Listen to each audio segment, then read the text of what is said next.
Hi guys, magluluto ako for today's video.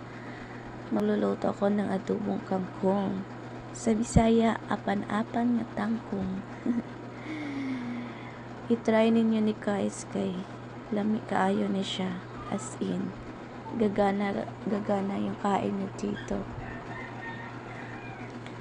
Ito ang pagkain namin sa probinsya. Charot.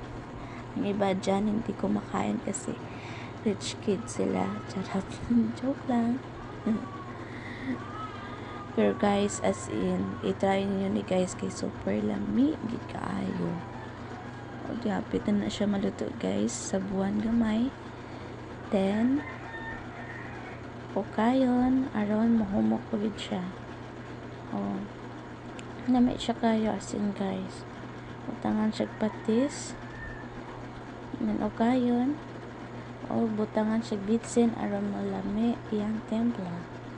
Then, luto na guys. Lami kayo as in. So, mga unta. Kaon ta guys. Lami kayo kung kaundra guys. Grabe, surprise ko anak guys na natawa. Ako gimuna ko kad nahadlok mahotdan. So, kaon sa ko guys ha. Bye.